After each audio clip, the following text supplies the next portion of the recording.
Briefly explain the Geiger-Marsden experiment. Show the variation of the number of particles scattered in with the scattering angle theta in this experiment. What is the main conclusion that can be inferred from this plot?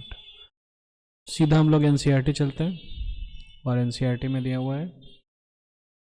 So this is the Geiger and Marsden experiment.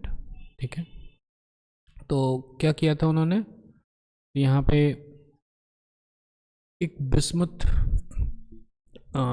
Bismuth का particle रखा and this is emitting alpha particles.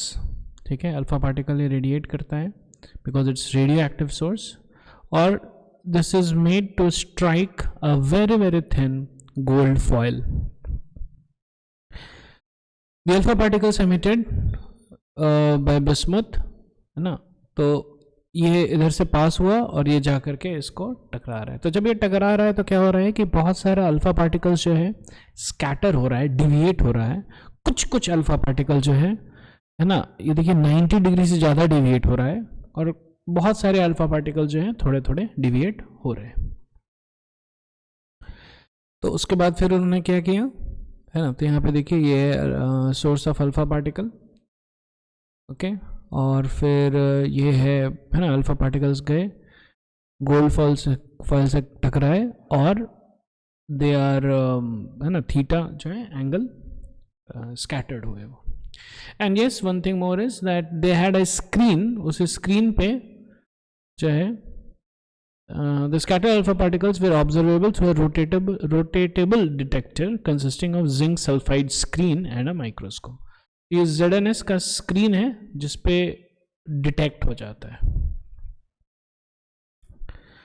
ठीक है, the scattered alpha particles on striking the screen produce brief light flashes और scintillations. जब ये strike करता था इस स्क्रीन पे तो there is some flash also produced. Okay, तो ये सेटअप का हम लोग फोटो बना सकते हैं and we can describe that when the alpha particles from the radioactive element bismuth, when they strike the gold foil, then many alpha particles get scattered and some of them get scattered even greater than 90 degree, है ना, 1 in 8000 जो कि लिखा हुआ है. ठीक है, and then there is this graph which is made, angle of scattering versus the number of particles. ठीक है, तो देखिए number of particles, scattered particles detected divide by scattering, divide नहीं, एक्स एक्सिस में स्कैटरिंग एंगल. तो जो है थोड़ा स्कैटरिंग जो है बहुत ज़्यादा पार्टिकल्स जो है थोड़े थोड़े स्कैटर्ड हुए हैं, लेकिन ऐसे भी कुछ पार्टिकल्स हैं जो कि बहुत ज़्यादा स्कैटर हुए हैं but they are less in number, लेकिन हुए. What is the inference? Inference is that about 1 in 8000 deflect by more than 90 degree. So therefore Rutherford argued to deflect the alpha particle backwards, it must experience a large repulsive force.